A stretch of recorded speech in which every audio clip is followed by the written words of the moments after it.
नमस्कार दोस्तों, एक बार फिर से स्वागत है आपका मेरे इस यूट्यूब चैनल में। हम बात कर रहे हैं एक सीरीज पर सैटर्न ओवर दी प्लैनेट। जैसा कि हम सब जानते हैं, आने वाले दिनों में शनि अपनी राशि परिवर्तित कर रहा है। वर्तमान में शनि का जो भ्रमण है वो मकर राशि में चल रहा है, जो कि उसकी स्वयं की अपनी राशि है। और यहाँ से निकल करके 17 जनवरी 2023 को शनि कुंभ राशि में प्रवेश करेगा, वो भी उसकी अपनी राशि है और सर्वाधिक प्रिय राशि है।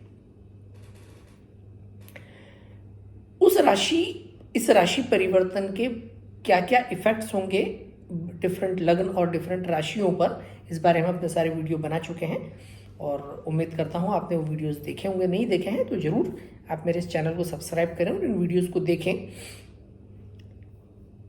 कुछ उसके अलावा हम और बात कर रहे हैं सैटर्न ओवर दी प्लैनेट्स।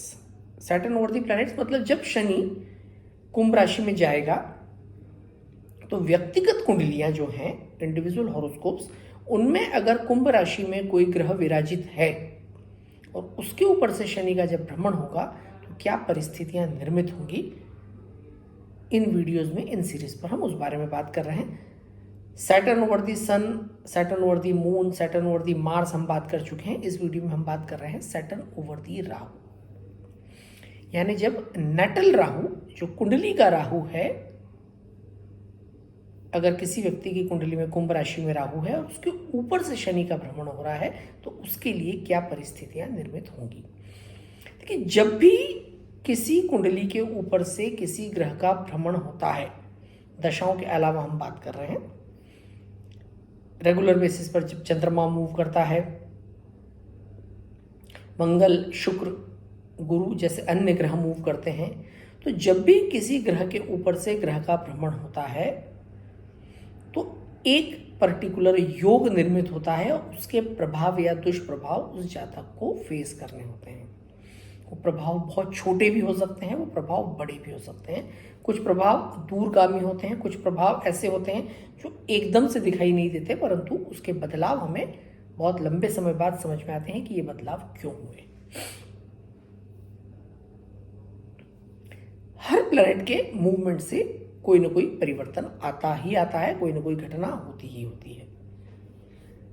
घटना किस प्रकार की होगी ये डिपेंड करता है कि वो जो ग्रह है, नेटल प्लैनेट, और जो मूव करने वाला प्लैनेट है, उनके बीच आपस में कैसे संबंध है, मित्रता के हैं, शत्रुता के हैं, सम संबंध हैं, या वो जो ग्रह हैं वो किन भावों को का प्रतिनिधित्व करते हैं, कुंडली में उनकी क्या भूमिका है। ऐसे बहुत सारे फैक्टर्स होते हैं, उस पर डिपेंड करता है किस प्रकार के फल होंगे। वर्तमान में हम बात कर रहे हैं राहु की, राहु के ऊपर से शनि का भ्रमण। देखिए, सबसे पहले तो इसको समझने के लिए राहु शनि योग को समझने, राहु और शनि दोनों का जब संबंध आपस में बनता है तो बहुत बड़ी ऊर्जा का प्रोडक्शन होता है उस कुंडली में। उस जातक को उस क्षेत्र में, जिस एरिया में वो ग्रहों का योग बना हुआ है, उस एरिया मतलब जिस भाव में, 10वें भाव में है तो वो कार्मिक क्षेत्र हो गया, प्रोफेशनल एरिया हो गया। चौथा हुआ तो पारिवारिक क्षेत्र हो गया। छठा हो गया तो लिटिगेशन, रोग ऋण शत्रुओं का स्थान हो गया। लग्न हुआ तो पर्सनालिटी हो गई। तृतीय स्थान हुआ, तीसरा स्थान तो पराक्रम भाव हो गया। तो जहां भी वो संबंध बन रहा है, तो ऐसे ही वो राहु किस जगह पर है कुंडली में, और उसके ऊपर से जब शनि निकल रहा है तो किस भाव पर से निकल रहा है कुंभ राशि में, पर वो किसी भी भाव में हो सकता है। लग्न भाव भी हो सकता है, छठा भी हो सकता है, 7वां भी हो सकता है, 10वां भी हो सकता है। तो वो जो एनर्जी बनती है, एक जो ऊर्जा का विस्फोट होगा वहां पर, उस ऊर्जा का उपयोग किस तरह से होने वाला है। सैटर्न ओवर दी मार्स पर भी मैंने यही बात की थी।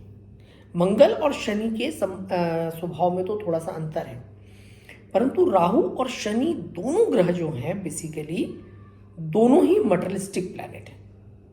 दोनों में ही किसी भी प्रकार की भावना नहीं है।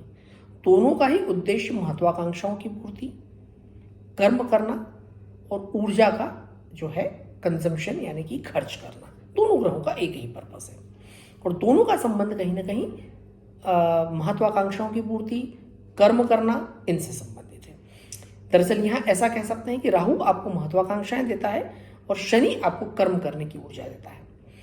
राहु आपको बुद्धि देता है, साहस देता है, शॉर्टकट्स देता है, तरीके बताता है किसी काम को करने के। और शनि कर्म प्रधान ग्रह है, उसको काम को तरीके से करता है। शनि डीपर थिंकिंग देता है, धैर्यता देता है, एनर्जी देता है उस कार्य को निपटाने की। तो ये दोनों का जो सामंजस्य है बहुत ही गजब का सामंजस्य है। परंतु अगर ये कार्मिक क्षेत्र में, मटेरियलिस्टिक एरिया में अगर ये कॉम्बिनेशन बन रहा है तो एक बहुत ही जबरदस्त कॉम्बिनेशन है। जैसे हम बात करें छठे भाव की, तो छठे भाव में शनि और राहु का दोनों का ही होना बहुत अच्छा माना गया है।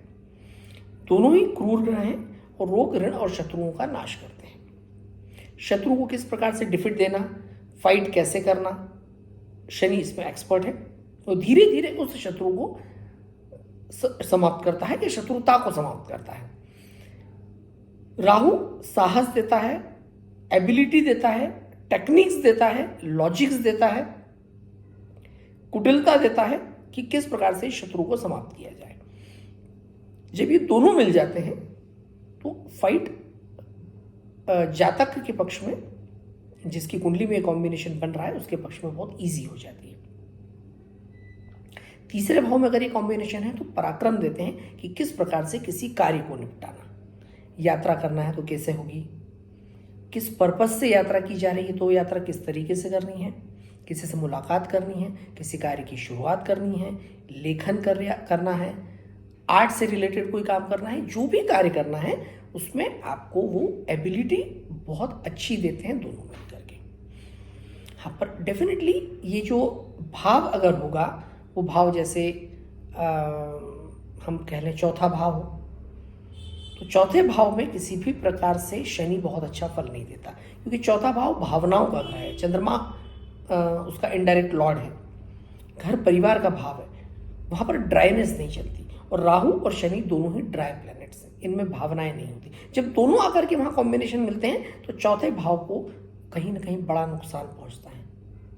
सर्वाधिक भावनात्मक कनेक्टिविटी हमारी अपनी माँ से होती है, माता तुल्य रिश्तों से होती है, परिजनों से होती है। उसके बाद तो उनके साथ संबंधों में खटास आना, उनसे डिस्टेंस क्रिएट होना, दूरी होना, घर से दूर जाना, ऐसी परिस्थितियां कहीं ना कहीं निर्मित होती है। तो किस प्रकार के भाव में कॉम्बिनेशन बन रहा है उस पर निर्भर करता है। तो वैसे ही जब भाव में कॉम्बिनेशन बनता है तो जो स्थितियां निर्मित होती है तकरीबन वैसी ही परिस्थितियां जब राहु के ऊपर से शनि का भ्रमण होगा तब होंगी। जो एनर्जी जातक को मिलेगी उसका अगर सही उपयोग कर लिया जाए तो एक बहुत ही अद्भुत सामंजस्य कॉम्बिनेशन स्थापित होगा। किसी प्रकार के लक्ष्य की पूर्ति की जा सकती है, कोई बड़ा आइडिया डेवलप किया जा सकता है, कोई बड़ा प्रोजेक्ट का प्लानिंग किया जा सकता है। मैंने जैसे बताया कि जिस प्रकार के भाव में ये कॉम्बिनेशन बन रहा है, जैसे सपोज लग्न के भाव में राहु ऑलरेडी बैठा है और उसके ऊपर से शनि का भ्रमण निकल रहा है, तो आप अपनी पर्सनालिटी को एनहेंस करने का काम कर सकते हैं, आप प्रसिद्धि प्राप्त करने का काम कर सकते हैं, आप समाज में कुछ बड़ा नाम कर सकते हैं। साहस भी आपके पास होगा, काम करने की क्षमता भी आपके पास होगी, काम करने का तरीका भी आपके पास बहुत अच्छा होगा। तो जो भी कार्य आप करने जाएंगे उसमें सफलता जो है 100% मिलेगी। हाँ, पर यह भी दूसरी तरफ का पक्ष है कि दोनों ही जो ग्रह हैं, राहु थ्रेट्स का प्लैनेट है, अचानक उतार चढ़ाव देता है, झटके देता है। और शनि अगर आपकी कुंडली में खराब भाव से भ्रमण कर रहा है तो उसका कार्य भी शनि शनि तकलीफ देना है, पेन्स देना है, सौरोज देने का काम है। हालांकि कुंभ राशि के ऊपर से शनि के भ्रमण से मैं ये उम्मीदें नहीं कर रहा हूं कि वो पेन्स देगा या तकलीफें देगा, क्योंकि यहां पर वो हमारे पुराने कर्मों के बदले में रीपेमेंट्स करने आया है, प्रतिफल प्रदान करने आया है। तो जब राहु के ऊपर से शनि निकलेगा तो बड़ी एनर्जी डेवलप होगी। तो यहां पर हमको उस ऊर्जा का सही जगह पर उपयोग करना है। कई भाव ऐसे हैं, जैसे हम बात करें सप्तम भाव तो पार्टनरशिप का भाव है, वहां पर राहु का होना कहीं ना कहीं हमें हमारे संबंधों में भावनाओं को कम करता है और आप कह सकते हैं उसको प्रैक्टिकल अप्रोच को बढ़ावा देता है। और उसके ऊपर से शनि भी जब निकलेगा तो शनि एकाकी ग्रह है, लोनलीनेस का प्लैनेट है। तो कहीं ना कहीं वो सप्तम भाव से संबंधित जो फल हैं उनको कमजोर करेगा, अर्थात दाम्पत्य जीवन में किसी प्रकार की परेशानी आ सकती है। यही परिस्थिति अगर अष्टम भाव में बनेगी, 8वें स्थान में जो है राहु, कहीं ना कहीं स्वास्थ्य संबंधी परेशानियां दे सकता है। अब उसके ऊपर से राहु शनि का भ्रमण कहीं ना कहीं उन परेशानियों को बढ़ाएगा। परंतु ऐसे लोग अगर कहीं ना कहीं ज्योतिष या अध्यात्म जैसे कर्मकांड जैसे विषयों से जुड़ जाएं, गुप्त विद्याओं से जुड़ जाएं, ईश्वर आराधना से जुड़ जाएं, तो वो ऊर्जा का सही उपयोग होगा और सही दिशा में सही जगह पर उस ऊर्जा को हम खर्च कर पाएंगे। रुके हुए धन की प्राप्ति के लिए 8वें भाव में ये जो कॉम्बिनेशन बनेगा वो बहुत ही अच्छा कॉम्बिनेशन होगा। पैतृक संपत्ति या किसी और से अगर पैसा लेना है, इंश्योरेंस से रिलेटेड कोई काम है, कोई अटका हुआ पैसा है, लोन रीपेमेंट से रिलेटेड कोई मैटर है, उसके लिए एक बहुत ही अच्छा कॉम्बिनेशन होगा। तो किस प्रकार के भाव में ये कॉम्बिनेशन बन रहा है उससे संबंधित आप निर्णय ले सकते हैं। पंचम भाव में अगर राहु है तो वो आपको साहस प्रदान करता है किसी प्रकार की क्रिएटिव वर्क के लिए, परंतु बहुत सारी महत्वाकांक्षाएं भी देता है। अब उसके ऊपर से शनि का भ्रमण निकल रहा है। ऐसे लोग अपनी कार्यक्षमता को, अपनी एबिलिटी को गलत जगह लगा सकते हैं, किसी के साथ विवाद में लगा सकते हैं जिससे छवि खराब हो, कुछ ऐसे क्रिएशन में लगा सकते हैं जिसकी वजह से खुद की पर्सनालिटी जो है वो दब जाए, सामाजिक छवि खराब हो, बॉसेस, अथॉरिटीज सबके साथ किसी प्रकार के कोई डिस्प्यूट्स हो, क्योंकि नेचुरल हॉरोस्कोप में ये 5वां भाव सूर्य का स्थान है और यहां पर राहु का आना ग्रहण दोष का निर्माण करेगा। और उसी भाव से सपोज शनि भी निकल रहा है तो सूर्य के भाव से सूर्य के 2 शत्रुओं का गुजरना वो आपके लिए नुकसान पहुंचाएगा। और ये वहां पर राहु इसलिए आया है क्योंकि आपके पूर्व पुण्यों में कोई कमी है। जब 2 भाव वहां से निकल रहे हैं तो आपके पूर्व पुण्य जो कि ऑलरेडी बहुत कमजोर आप लेकर के आए हैं उसको प्रभावित करेंगे, कोई नेगेटिव योग एक्टिवेट करेंगे और उस वजह से आपको कुछ परेशानियां, पीड़ाएं झेलनी पड़ सकती है। हम बात कर रहे हैं शनि के कुंभ राशि में भ्रमण पर। क्या क्या किया जाना चाहिए जब भी राहु के ऊपर से शनि का भ्रमण हो? तो शिव आराधना सबसे बढ़िया उपाय है। शिव जी की नियमित रूप से आराधना किसी भी प्रकार की नेगेटिव हैपनिंग, घटना, दुर्घटना या बुरे फल से आपको बचाती है, आपके ऑरा को, आपके आभा मंडल को मजबूत करती है, जिससे नकारात्मक घटनाएं आपके आसपास नहीं आती हैं। आपको लगता है कि स्वास्थ्य संबंधी परेशानी आ सकती है तो किसी मंदिर में, शिव जी के मंदिर में जाकर के आप ओम नमः शिवाय जप करें और शहद से नियमित रूप से अभिषेक करें, अर्थात शहद शिव जी को चढ़ाएं। मंडेज आप फास्ट कर सकते हैं। मंडेज फास्ट करने के अलावा आप नियमित रूप से एक कुछ ऐसी प्रैक्टिस बनाएं कि मंदिर में आने वाले जो जरूरतमंद लोग हैं उनको मंडेज को आप भोजन दान कर सकते हैं, भोजन करा सकते हैं। आप किसी हॉस्पिटल या ऐसी जगह जहाँ पर जरूरतमंद लोग हों जिनके भोजन की व्यवस्था की जानी चाहिए उन लोगों की आप भोजन की व्यवस्थाएं करा सकते हैं। कमजोर वर्ग के लोग ऐसे जो कभी कोई तीर्थ नहीं जा पाए हैं तो आप उनके तीर्थाटन या देव दर्शन की कुछ व्यवस्था करवा सकते हैं, उनकी मदद करा सकते हैं। किसी शिव मंदिर में ऐसा लगता है आपको जीर्णोद्धार की आवश्यकता है तो जीर्णोद्धार करवा सकते हैं। अपनी तरफ से कुछ वहाँ पर रंग रोगन, लोगों के बैठने की व्यवस्था, वहाँ पर प्लांटेशन करवाना, उसको सुंदर बनाना, ये आप गतिविधियां वहाँ पर करवा सकते हैं। तो शिव जी की आराधना से आपके शिव और ये वाला जो कॉम्बिनेशन है शनि वाला, ये कॉम्बिनेशन इसकी नेगेटिविटी डीएक्टिवेट होगी। दरअसल ज्योतिष की भाषा में राहु शनि जब भी एक साथ आते हैं तो उसको प्रेत योग कहा जाता है, अर्थात पास्ट लाइफ से आप कोई मेजर नेगेटिव्स लेकर के आए हैं और जिन लोगों की कुंडली में ये कॉम्बिनेशन ऑलरेडी बना रहता है उनको बहुत अच्छी ऊंचाइयां भी मिलती है और बहुत मेजर डाउन ट्रेंड्स भी उन लोगों को जीवन में देखने पड़ते हैं, मतलब बड़े उतार चढ़ाव उनकी लाइफ में आते हैं। परंतु नियमित रूप से शिव जी की आराधना उनको इन परेशानियों से बचाती है। और अगर इस कॉम्बिनेशन से मुक्ति होकर चाहिए, ये एक प्रकार का पितृदोष है, इस पितृदोष से वो बचना चाहते हैं तो उस पितृदोष से बचने के लिए भगवान श्री कृष्ण या विष्णु जी के दर्शन, आराधना और नियमित रूप से उनसे प्रार्थना कि वो आपको पुरानी गलतियों की क्षमा या उनसे मुक्ति प्रदान करें।